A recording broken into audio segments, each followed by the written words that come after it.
الحمد لله الذي أبدع الأفلاك والأرضين والصلاة والسلام على أشرف الأنبياء والمرسلين وعلى آله وأصحابه أجمعين أما بعد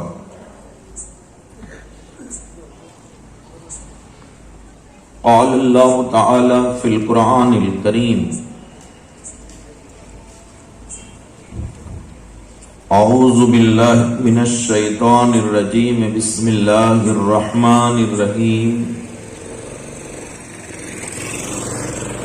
ومن یطع اللہ والرسول فاولئک مع الذین انعم اللہ علیہم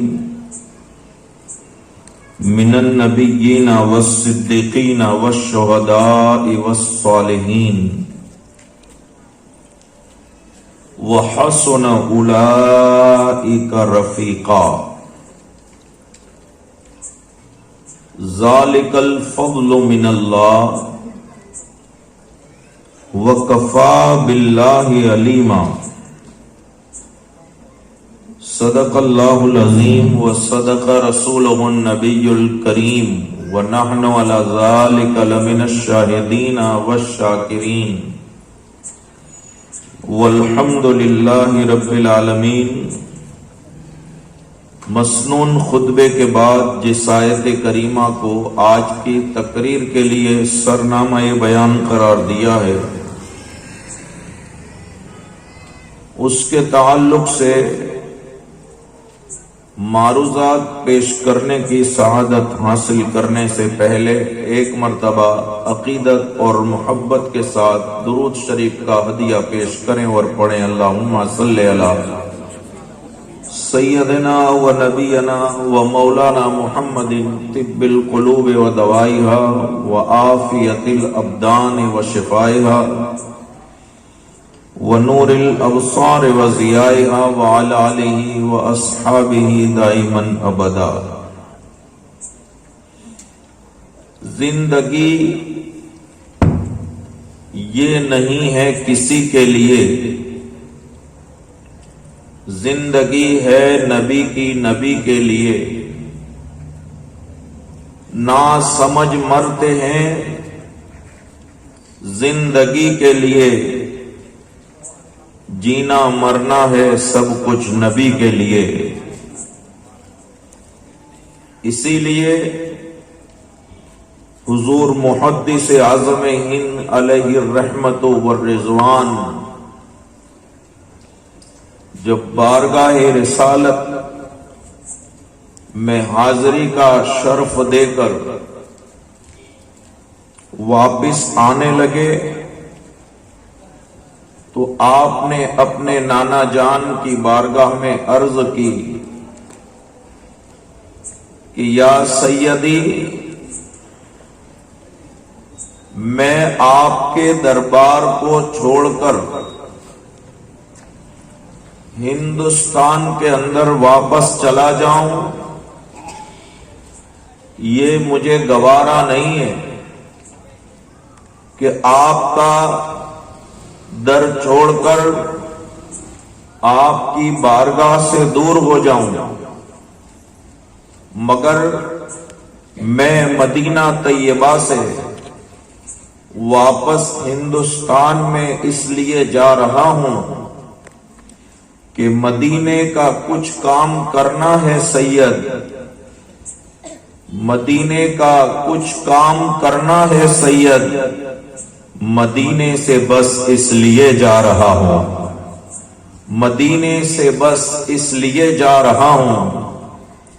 اور آپ نے رسول پاک صلی اللہ تعالی علیہ وسلم کی بارگاہ میں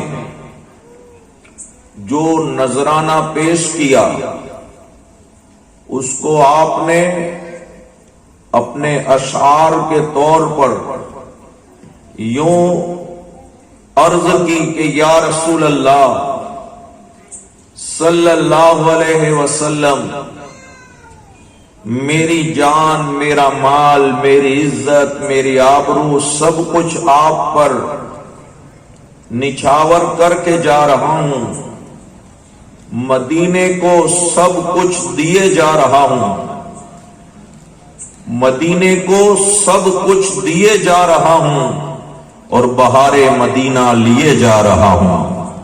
یہ حضور محدث اعظم ہند رحمت اللہ تعالی علیہ کی مقدس ذات ہے کہ جنہوں نے بارگاہ رسالت مآب صلی اللہ علیہ وسلم میں اپنے عشق کا اس شان کے ساتھ اظہار فرمایا، اور واقعی میں قرآن اور حدیث کی روشنی میں اس بات کا ثبوت ملتا ہے کہ رسول پاک صلی اللہ تعالی علیہ وآلہ وسلم کی محبت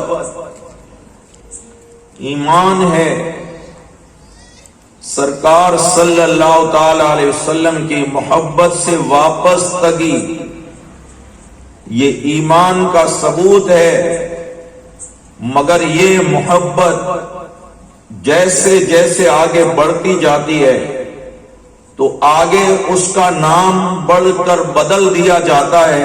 ایک ہے محبت اور ایک ہے عشق۔ جب حضور سے محبت کی جاتی ہے تو بندہ مومن بنتا ہے، اور پھر ایمان کی حالت میں یہ محبت آگے جتنی بڑھتی جاتی ہے، جب وہ عشق کی منزل تک پہنچ جاتا ہے تو وہ مومن سے اللہ تعالیٰ اس کو ولی بنا دیتا ہے۔ تو شیخ الاسلام ہمارے دلوں میں حضور کی محبت ہے، مگر شیخ الاسلام کے دل میں حضور کا عشق ہے۔ ہمارے دل میں حضور کی محبت ہے، مگر محدث اعظم کے دل میں حضور کا عشق ہے۔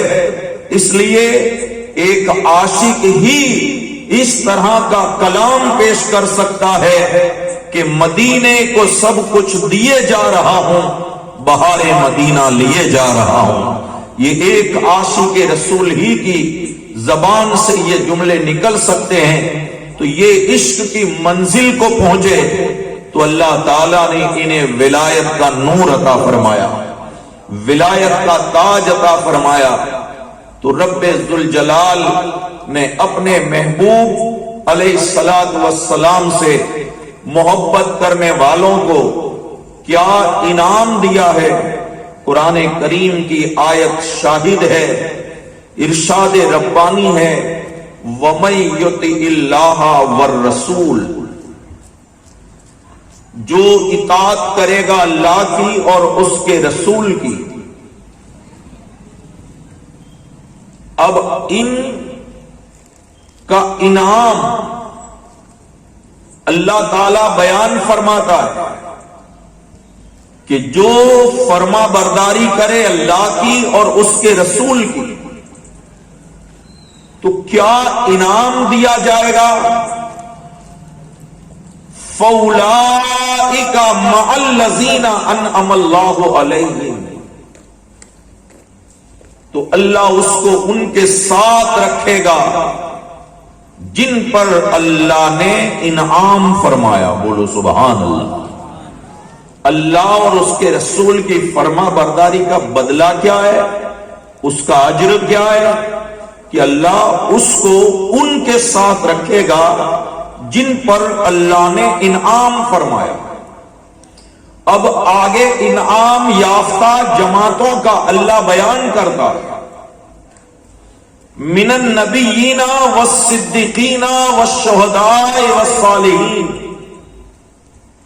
اللہ اس کو نبیوں کے ساتھ رکھے گا، صدیقوں کے ساتھ رکھے گا، شہداء کے ساتھ رکھے گا، اور اللہ اس کو ولیوں کے ساتھ رکھے گا۔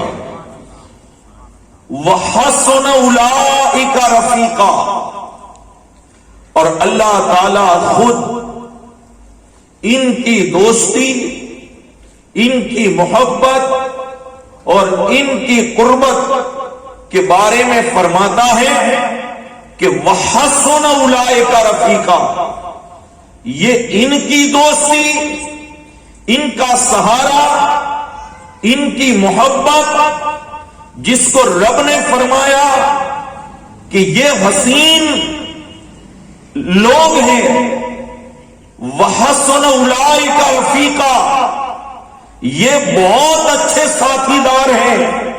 کون؟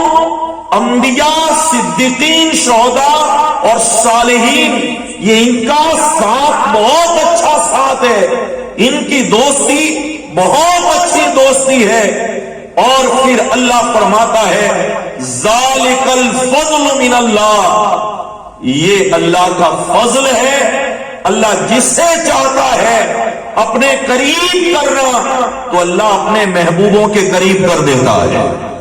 ذالک الفضل من اللہ، یہ اللہ کا فضل ہے کہ ہم محدث اعظم کے قریب ہوئے، یہ اللہ کا فضل ہے کہ ہم شیخ الاسلام کے قریب ہوئے، یہ اللہ کا فضل ہے کہ ہم سرکار کلا کے قریب ہوئے، یہ اللہ کا فضل ہے کہ اعلی حضرت اشرفی میاں کے قریب ہوئے، یہ اللہ کا فضل ہے کہ ہم غریب نواز کے قریب ہوئے، یہ اللہ کا فضل ہے کہ ہم غوث اعظم کے قریب ہوئے، یہ اللہ کا فضل ہے۔ ذالک الفضل من اللہ، جب اللہ اپنے پاس کسی کو بلانا چاہتا ہے، قریب کرنا چاہتا ہے تو اللہ اپنے محبوبوں کے قریب کر دیتا ہے۔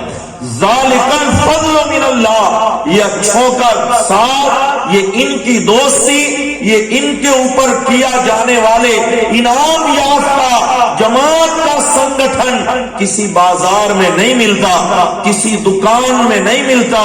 اللہ فرماتا ہے ذالک الفضل من اللہ، یہ اللہ کا فضل ہے، یہ فضل ہے تب محدث اعظم کی محفل میں آئے ہیں، یہ فضل ہے تب شیخ الاسلام کی محفل میں آئے ہیں، یہ اللہ کا فضل ہے، اس رب کا احسان ہے، اس رب کا بہت بڑا کرم ہے۔ یہ رب فرماتا ہے ذالک الفضل من اللہ، یہ اللہ کا فضل ہے کہ اچھوں کا ساتھ نصیب ہو جاتا ہے، اچھوں کا سنگٹھن نصیب ہو جاتا ہے، ان کی قربت نصیب ہو جاتی ہے۔ جب ان کا قرب نصیب ہو گیا تو رب فرماتا ہے وَكَفَى بِاللَّهِ عَلِيمًا، جب تو ان کے قریب ہو گیا تو پھر دوسرا اور کیا چاہیے، بس اللہ ہی تیرے لیے کافی ہے، اللہ کی رحمت ہی تیرے لیے کافی ہے۔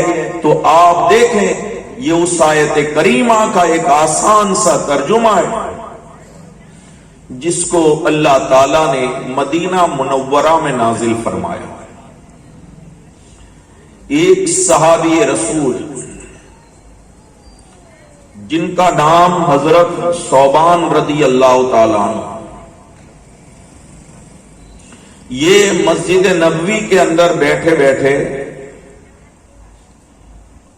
رو رہے تھے کہ حضور صلی اللہ علیہ وسلم کی نظر عنایت ہوئی اور آپ نے اپنے غلام کو دیکھا کہ ثوبان رو رہا ہے، تو حضور تشریف لے گئے اور تشریف لے جا کر حضرت ثوبان سے پوچھا کہ اے ثوبان تو کیوں رو رہا، رونے کی تیری وجہ کیا ہے؟ تو حضرت ثوبان حضور کی بارگاہ میں عرض کرتے ہیں یا رسول اللہ، آپ کا امتی ہوں، آپ کا صحابی ہوں، تو بے شک اللہ تعالیٰ مجھے جنت تو ضرور عطا فرمائے گا، میں اس لیے نہیں رو رہا کہ مجھے جنت نہیں دی جائے گا، بلکہ میں تو اس لیے رو رہا ہوں کہ آپ کا مقام اور مرتبہ، آپ کے درجات ہماری شان سے بہت بلند و بالا ہے، اس لیے کہ ہم کہاں ٹھہرے امتی اور آپ نبیوں کے نبی ہیں، آپ رسولوں کے رسول ہیں، تو آپ جب جنت میں جائیں گے تو آپ کے لیے تو جنت میں بہت اول العزم مقام ہوگا، اور ہم امتی ہونے کے ناطے جنت کے اندر نچلے درجوں میں رہیں گے، تو اس جنت کے اندر آپ کا دیدار ہوگا کہ نہیں ہوگا؟ وہ جنت جس میں آپ صلی اللہ علیہ وسلم کی زیارت نصیب ہوگی کہ نہیں ہوگی؟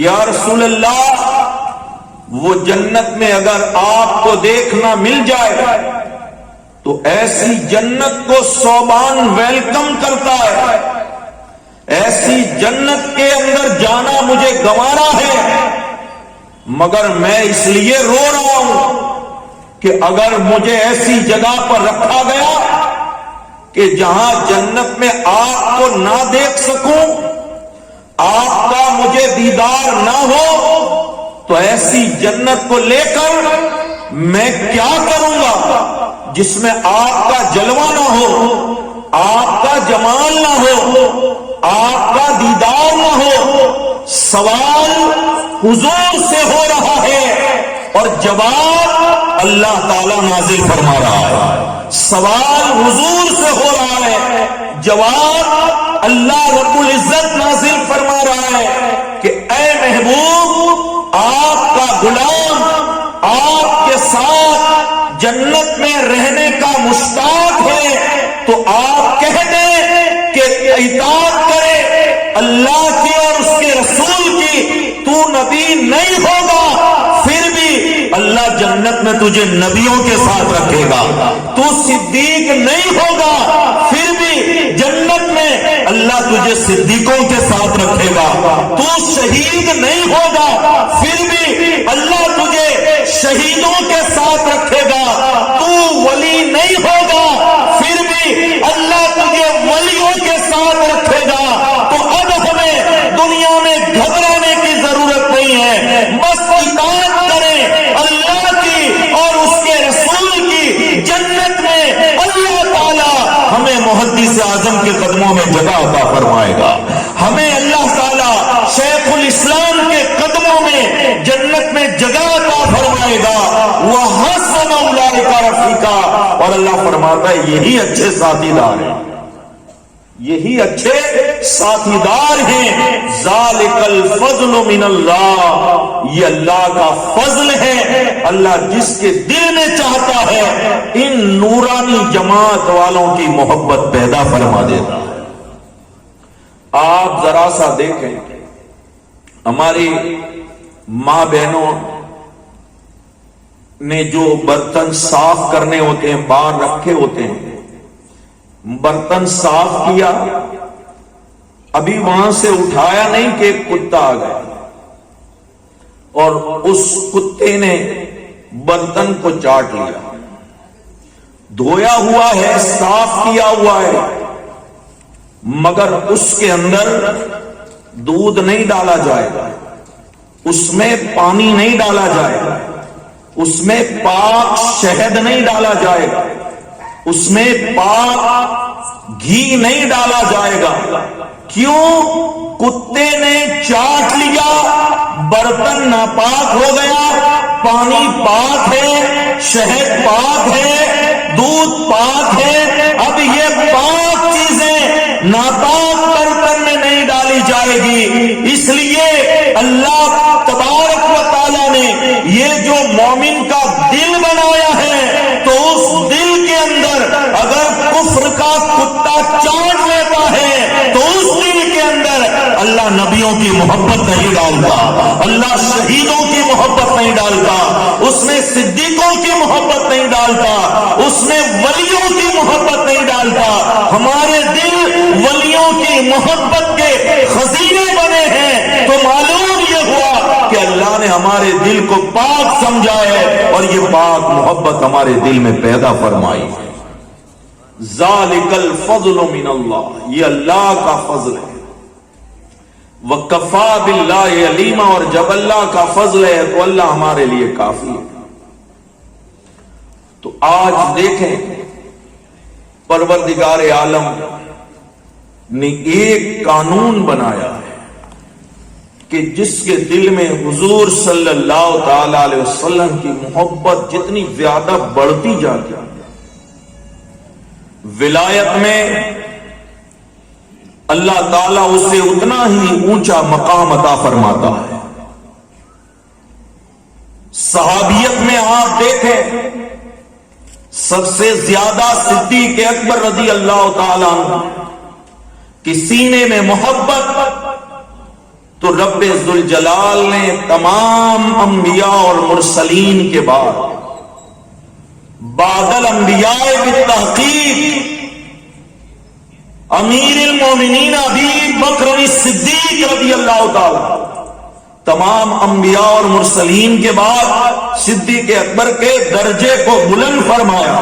یہ درجے بلند ہوئے کیسے، یہ مقام ملا کیسے؟ تو جواب ملا، صدیق اکبر کے دل میں سب سے زیادہ محبت تھی تو رب تبارک و تعالیٰ نے درجہ بھی سب سے بلند فرما دیا۔ تو حضور کی محبت جتنی زیادہ دل کے اندر بڑھتی ہے، ولایت میں اللہ تعالیٰ اتنا ہی اونچا ممتاز مقام عطا فرماتا۔ تو یہ جماعت اولیاء کاملین میں ممتاز ناموں میں ایک نام ہمیں حضور محدث اعظم ہند رحمت اللہ علیہ کا ملتا ہے۔ آج کچوچا مقدسہ میں بہت شان اور شوکت کے ساتھ شیخ الاسلام کی سرپرستی میں تمام خانوادہ اشرفیہ کی حاضری میں روحانی عرس منایا جا رہا ہے۔ ہم واقعی میں ابھی اس وقت کچوچا شریف میں نہیں، تقریباً 1400 کلومیٹر دور بیٹھ کر ہم محدث اعظم ہند علیہ الرحمہ والرضوان کو یاد کرتے ہیں۔ تو یہ ہمارے لیے دوری ضرور ہے، مگر محدث اعظم کے لیے یہ دوری نہیں ہے۔ محدث اعظم کے لیے ہم ان سے دور نہیں ہیں۔ اس لیے آپ دیکھیں کابل شہر کے اندر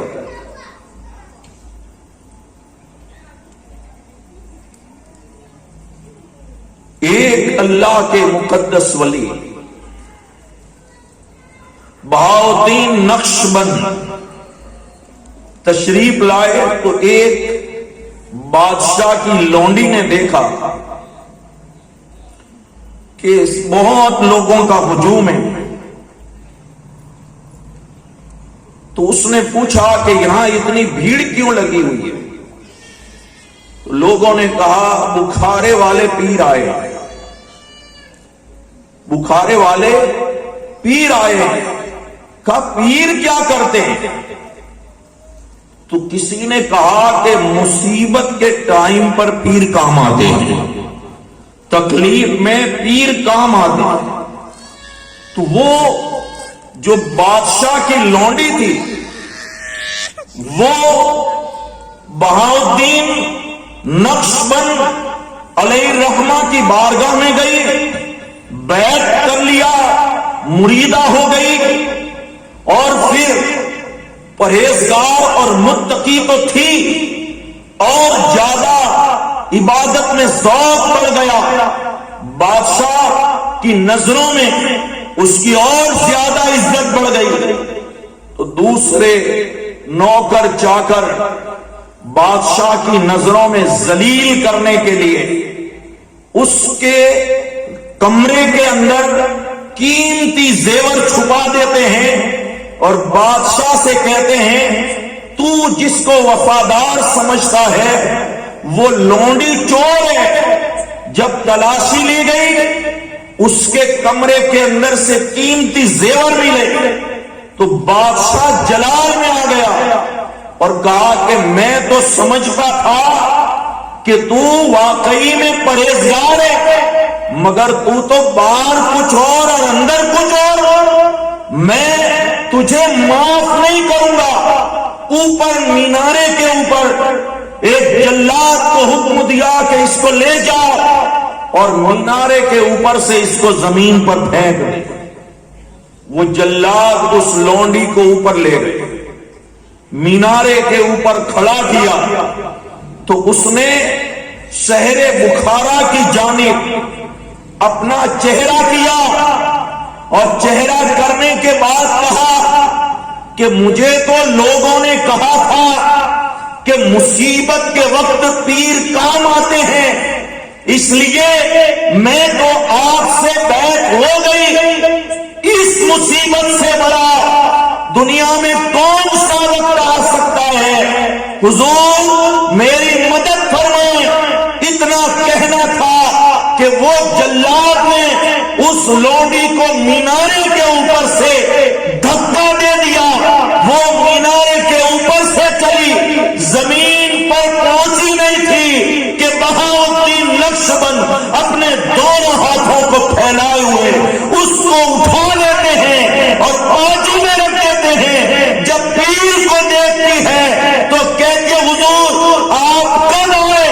تو حضور نے فرمایا کہ تو جب مینارے سے چلی تھی تب میں بخارے سے چلا تھا، تو جب مینارے سے چلی تھی تب میں بخارے سے چلا تھا، اس لیے کہ تو نے میرا دامن پکڑا ہے تو میں تجھے ذلیل اور رسوا ہونے نہیں دوں گا۔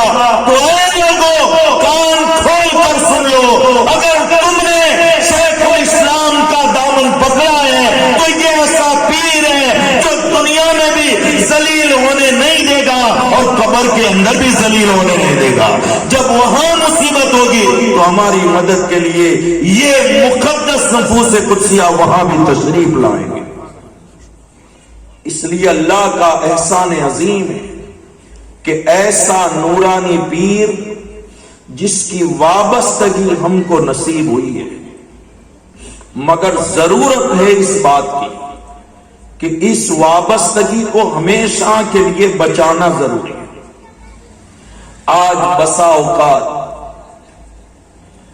ہم کبھی کبھی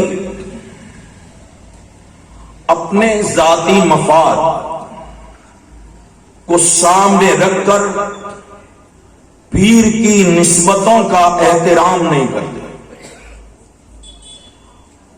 اور میں کھل کر آپ کے سامنے اگر عرض کروں تو بعض لوگوں کو یہ بھی گوارا نہیں کہ شیخ الاسلام نے اپنا جانشین حمزہ اشرف کو کیوں بنایا، بعض لوگوں کو یہ بھی گوارا نہیں، اور ہم اپنی عقل کو پیر کے فیصلے پر دخل دے دیں۔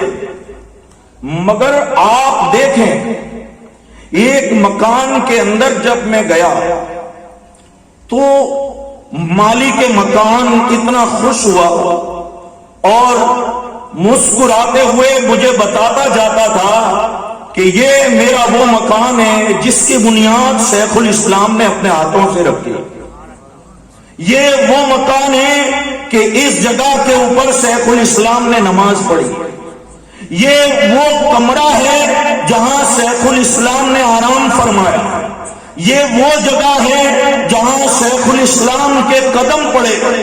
آپ دیکھیں وہ تو پورا نہیں سما تھا جس کے مکان کی بنیاد شیخ الاسلام نے رکھی ہو، جس کے مکان میں شیخ الاسلام کے قدم پڑے ہو، جس مکان میں شیخ الاسلام نے آرام فرمایا ہو، تو حمزہ اشرف کے مکان میں شیخ الاسلام نے قدم نہیں رکھے، خود اپنے مکان میں حمزہ اشرف کو پرورش پڑھایا، خود ان کو اپنے مکان میں رکھا ہے۔ تو یہ پیر کی نسبتیں ہمیں سمجھنی ہے کہ ان کو نسبت کس سے ہے وہ دیکھو، ان کو تعلق کس سے ہے وہ دیکھو۔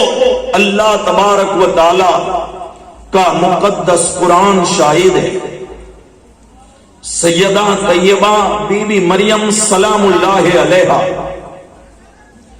جب حضرت عیسیٰ مسیح علیہ السلام کو جنم دے چکی اور آپ کا پیٹ مبارک حمل کے بوجھ سے خالی ہوا تو آپ کو بھوک محسوس ہوئی، پانی کی ضرورت پڑی، تو مریم سلام اللہ علیہا کے قریب میں ایک سوکھا جھاڑ تھا کھجور کا، ایک بھی کھجور کا نام و نشان نہیں تھا، سوکھ کر وہ درخت کانٹا بن چکا تھا، اور اس کے قریب مریم نے حضرت عیسیٰ مسیح علیہ السلام کو جنم دیا، اور اس درخت کے پاس بیٹھی بیٹھی آپ سوچ رہی تھی کہ کاش مجھے کھانے کو کچھ مل جاتا، کاش مجھے پانی نصیب ہو جاتا۔ تو اللہ تبارک و تعالیٰ قادر مطلق ہے، وہ جب اپنی قدرت کا جلوہ دکھانا چاہتا ہے تو صرف وہ کن فرماتا ہے، تو فیکون وہ چیز ہو جاتی ہے۔ قرآن کریم میں متعدد جگہ پر اللہ نے اپنی اس قدرت کا ارشاد فرمایا کہ جب اللہ کسی کام کے کرنے کا ارادہ فرماتا ہے تو وہ کیا فرماتا ہے؟ کن، تو فیکون وہ چیز ہو جاتی ہے۔ تو یہاں اللہ تعالی نے درخت کو ہرا بھرا کرنا چاہا، تر و تازگی بخشنی چاہیے، تو اللہ کن کہتا درخت ہرا بھرا ہو جاتا، اللہ کہتا کھجوریں آ جا، کھجوریں آ جاتی۔ مریم سے کہا گیا وَهُزِّ إِلَيْكَ بِجِذْعِ النَّخْلَةِ تُسَاقِطْ عَلَيْكَ رُطَبًا جَنِيًّا فَكُلِي وَاشْرَبِي وَقَرِّي عَيْنًا۔ اے مریم، تیرا ہاتھ یہ سوکھے جھاڑ پر لگا دے، تیرا ہاتھ لگے گا سوکھا درخت لیلا ہو جائے گا، سوکھا درخت لیلا ہو جائے گا۔ میں اللہ وحدہ لا شریک کی بارگاہ میں عرض کرنے لگا، مالک مریم کا ہاتھ کیوں لگوایا جا رہا ہے؟ تو کہہ دے کہ درخت لیلا ہو جائے گا، یہ مریم کا ہاتھ کیوں رکھوایا جا رہا ہے؟ تو اللہ کی رحمت پکار اٹھی، میں قیامت تک کے لیے لوگوں کو یہ دکھانا چاہتا ہوں کہ ولی تو ولی ہے، ولی کا ہاتھ بھی برکت والا ہے، ولی کا ہاتھ بھی برکت والا ہے۔ جب یہ برکت والا ہاتھ سوکھے کھجور کے جھاڑ پر لگا تو درخت لیلا ہو گیا۔ اللہ نے فرمایا یہ ڈالی ہلا تو کھجوریں برسے گی، اللہ نے فرمایا تیری ایڑی لگا تو پانی کا چشمہ جاری ہو جائے گا۔ اے مریم لے کھا لے، کھانے کا بھی انتظام، لے پی لے، پینے کا بھی انتظام۔ ایڑی سے پانی نکلا، ہاتھوں سے کھجور کا سوکھا درخت لیلا ہو گیا۔ اللہ رب العزت نے دکھا دیا کہ میرے بندوں کی یہ شان ہے، میرے ولیوں کی یہ شان ہے کہ ان کے قدم بھی برکت والے، ان کے ہاتھ بھی برکت والے ہیں، ان کے پیر بھی برکت والے۔ تو ہم ہزاروں طرح کیچڑ اچھالنے کی کوشش کریں مگر حمزہ کا شجرہ، حمزہ کا درخت سوکھا ہونے والا نہیں ہے، یہ برباد ہونے والا نہیں ہے، اس لیے کہ اس کے سر کے اوپر شیخ الاسلام نے ہاتھ رکھ دیا ہے، ولایت کا ہاتھ رکھا ہوا۔ تم اپنی عقلوں کو دخل نہ دو، شیخ الاسلام کے ہاتھ کی کرامت کو تسلیم کر لو، اس ہاتھ کی کرامت کو تسلیم کر لو، اپنی عقلوں کو دخل نہ دو۔ تمہارے کہنے سے یہ درخت سوکھنے والا نہیں ہے، یہ کٹنے والا نہیں ہے، یہ برباد ہونے والا نہیں ہے، اس لیے کہ شیخ الاسلام نے اپنی ولایت کا ہاتھ اس کے سر پر رکھا۔ تو ہمیں اس فلسفے کو سمجھنے کی ضرورت ہے۔ قرآن حکیم میں آپ متعدد جگہ پر آپ پڑھیں گے کہ رب ذوالجلال نے ان مقدس بارگاہوں سے گستاخی کرنے والے کو پروردگار عالم نے کیسا اپنی بارگاہ سے مردود بنا دیا۔ آپ دیکھیں 12واں سپارہ، نوح علیہ السلام کا بیٹا کنعان جس کے بارے میں اللہ فرماتا ہے یا بنی ارکم معنا ولا تکن مع الکافرین، اے بیٹا ان بد مذہبوں کے ساتھ مت جا، کافروں کی جماعت میں مت جا، اے میرے بیٹے ہمارے ساتھ آ جا، یا بنی ارکم معنا، بیٹا ہمارے ساتھ آ جا، اس طرف مت جا۔ تو بیٹے نے کیا کہا؟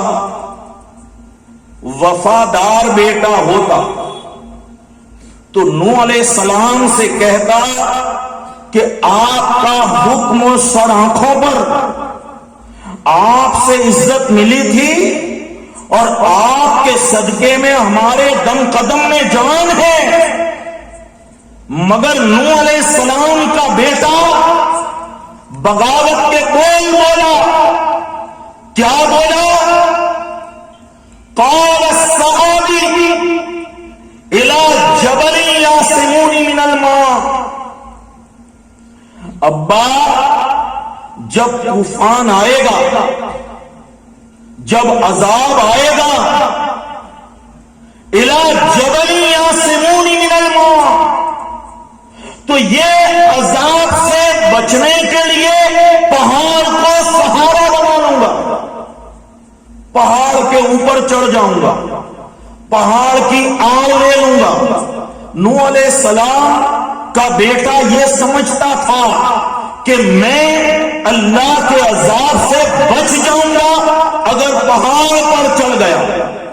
الی جبل یعصمونی من الماء، پانی میرا کچھ نہیں بگاڑے گا۔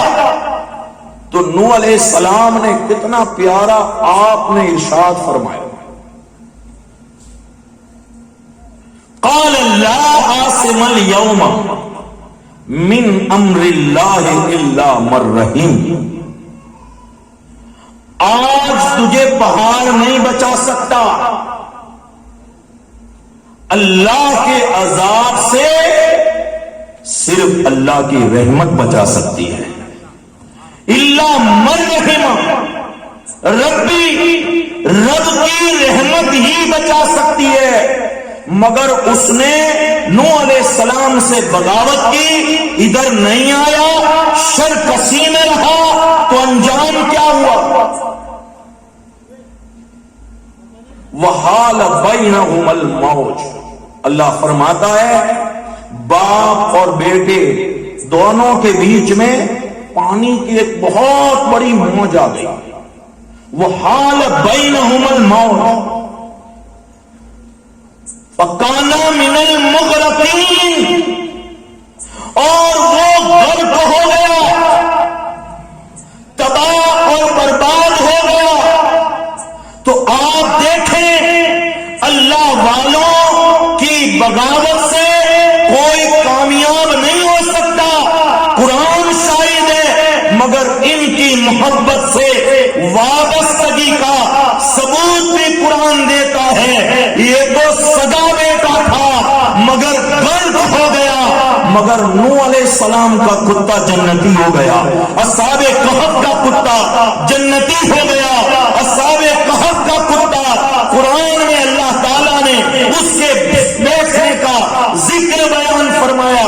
تو اللہ والوں سے اگر کتا محبت کرے تو جنتی ہو جاتا ہے، بیٹا بغاوت کرے تو غرق ہو جاتا ہے۔ یہ قرآن میں اللہ تعالیٰ نے ارشاد فرمایا۔ اس لیے ہمارے لیے ضروری ہے کہ ہم اپنے پیر کی نسبتوں کا خیال رکھیں، اس لیے کہ یہ وہ دامن ہے جو عالم آخرت تک اس دامن کو ہمیں بچانا ہے۔ اس لیے کہ اللہ تعالیٰ خود ارشاد فرماتا ہے یہ دامن شیخ الاسلام جو اللہ نے تمہیں دیا ہے وہ تمہاری محنتوں اور تمہاری مشقتوں کا بدلہ نہیں ہے، ذالک الفضل من اللہ، یہ اللہ کا فضل ہے کہ اللہ نے تمہیں شیخ الاسلام کے قریب کیا ہے، تو اس نسبت کو بچانا بھی تمہیں ضروری ہے، اس کا خیال رکھنا بھی تمہیں ضروری ہے۔ کلام عظیم والفرقان الحمید میں بہت ساری جگہ پر آپ کو یہ آیتیں ملے گی کہ اللہ تعالیٰ نے اپنے محبوب کے گستاخوں پر کیسا عذاب نازل فرمایا ہے، اور محبوب کے وفاداروں پر اللہ نے کیسی رحمت نازل فرمائی، اللہ نے کیسا فضل نازل فرمایا۔ اس کا ہمیں قرآن حکیم والفرقان الحمید میں اللہ رب العزت ارشاد فرماتا ہے۔ ایک اور جگہ ذرا سا آپ دیکھیں، حضرت سلیمان علیہ السلام کا ذکر قرآن میں موجود ہے۔ جب آپ اپنے تمام ماہ لشکر سفر کر رہے تھے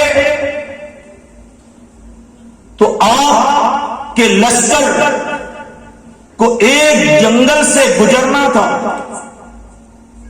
جس جنگل کے اندر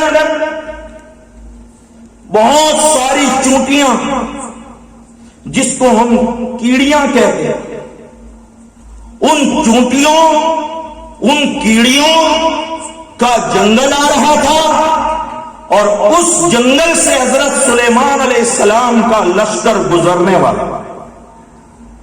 کیا شان اللہ نے عطا فرمائی! اللہ فرماتا وَحُشِرَ لِسُلَيْمَانَ جُنُودُهُ مِنَ الْجِنِّ وَالْإِنسِ وَالطَّيْرِ۔ سلیمان علیہ السلام کے لشکر میں انسان تھے، جنات تھے اور پرندے تھے۔ آپ جب سفر کرتے تو ایک طرف انسان، ایک طرف جنات، اور سر کے اوپر پرندے تھے۔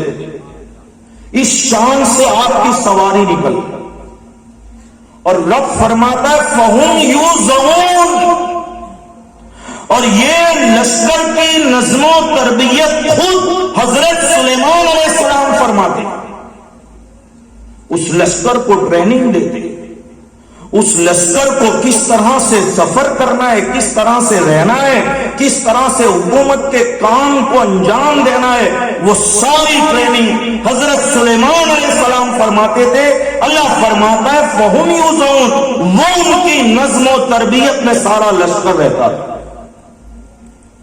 حَتَّى إِذَا أَتَوْا عَلَى وَادِ النَّمْلِ، جب وہ لشکر وادی نمل کے قریب پہنچا، وادی نمل جس جنگل میں صرف چونٹیاں ہی چونٹیاں، اور اس کے قریب تقریباً 5 کلومیٹر دور یہ لشکر ہے، تو ایک چونٹی کی جو سردار تھی، ساری کیڑیوں کی جو سردار تھی، اس سردار کیڑی نے کہا قال یا ایھا النمل ادخلوا مساکنکم لا یحطمنکم سلیمان وجنودہ وہم لا یشعرون، اے کیڑیوں دروں میں چلی جاؤ، سلیمان علیہ السلام کا لشکر آ رہا ہے۔ بولو سبحان اللہ۔ کتنے کلومیٹر؟ 5 کلومیٹر دور وہ لشکر، اور یہ جو کیڑیوں کی سردار ساری کیڑیوں کو الرٹ کرتی ہے کہ دروں میں چلی جاؤ، وَهُمْ لَا يَشْعُرُونَ، کہیں سلیمان علیہ السلام کا لشکر بے خبری میں تمہیں مسل نہ ڈالے، بے خبری میں، وَهُمْ لَا يَشْعُرُونَ، بے خبری میں، ان کو پتا نہ ہو کہ نیچے کیڑیاں ہیں اور وہ گھوڑے دوڑا دیں اور تمہارا کچومل نکل جائے۔ اگر نبی کا لشکر دیکھ لے کہ نیچے کیڑیاں ہیں تو جان بوجھ کر گھوڑے نہیں دوڑائیں گے، جان بوجھ کر یہ لشکر چونٹیوں کو نہیں تکلیف پہنچائے گا، اس لیے کہ اس لشکر کو اللہ کا نبی ٹریننگ دیتا ہے، اس لشکر کو اللہ کا نبی ٹرین کرتا ہے۔ تو جو نبی کی تربیت میں رہے، جو جو نبی کی تربیت میں رہے وہ کیڑی کے اوپر بھی ظلم کرنا برداشت نہیں کرے گا. کوئی اپنے شریر پر بم باندھ کر غیروں کے اندر بھی چلا جائے اور وہاں بچوں کے اندر بھی بم پھوڑ ڈالے, ہزاروں کو غارت کر ڈالے اور پھر کہے کہ یہ محمد کا لشکر ہے, تو وہ شیطان کا لشکر ہے. محمد کا لشکر ایسا نہیں ہو سکتا جو جان بوجھ کر بھی ایک کیڑی کو تکلیف پہنچا سکے, جان بوجھ کر ایک چوٹی کو تکلیف پہنچا سکے. محمد کے لشکر ایسے نہیں ہوتے. محمد کے لشکر جان کے دشمن نہیں ہوتے, لوگوں کی جان بچایا کرتے ہیں. اس لیے فرمایا اس کیڑی نے کہ وَهُمْ لَا يَشْعُرُونَ, اے کیڑیوں اندر چلی جاؤ. بے خبری میں سلیمان علیہ السلام کا لشکر تمہیں کچل نہ ڈالے, بس اس کو اس لشکر کا ادب کیڑی نے کیا, اللہ کو یہ پسند آ گیا اور قیامت تک کی ساری کیڑیوں کا اللہ نے اس کیڑی کو سردار بنا دیا. اللہ نے اس کیڑی کو سردار بنا دیا. اب 5 کلومیٹر دور سے حضرت سلیمان علیہ السلام وہ کیڑی کی آواز کو سن لیتے ہیں. بولو سبحان اللہ. اللہ فرماتا فتبسم ضاحکا من قولها, کیڑی کے اس قول کو سلیمان علیہ السلام نے سن لیا. مفسرین کرام فرماتے ہیں کیڑی کے منہ میں زبان نہیں ہوتی, اس کے منہ کے پاس 2 چھوٹے چھوٹے بال ہوتے ہیں اور وہ دوسری کیڑیوں کو میسج دینا چاہتی ہے تو وہ بالوں کو رگڑتی ہے تو آواز پیدا ہوتی ہے تو دوسری کیڑیوں کو میسج پہنچ جاتا ہے. اب بال رگڑنے سے ایک باریک سی آواز پیدا ہو, اس آواز کو 5 کلومیٹر دور سے اللہ کے نبی حضرت سلیمان علیہ السلام سن لیتے ہیں. یہ وہ نبی ہیں جو معراج کی رات ہمارے نبی کے پیچھے ہاتھ باندھ کر کھڑے ہیں. یہ وہ نبی ہیں جو ہمارے نبی کے پیچھے معراج کی رات مقتدی بن کر کھڑے ہیں. مقتدی کا یہ عالم ہے تو امام کی عظمتوں کا عالم کیا ہوگا, امام کی عظمتوں کا عالم کیا ہوگا. تو اللہ تعالیٰ اپنے محبوبین کی تعریف کرنے والوں کو بے حساب عظمتوں سے نوازتا ہے, بے حساب اللہ اس کے درجے بلند فرماتا ہے. اس لیے اس کیڑی کو ساری قیامت تک کی کیڑیوں کا اللہ نے سردار بنا دیا.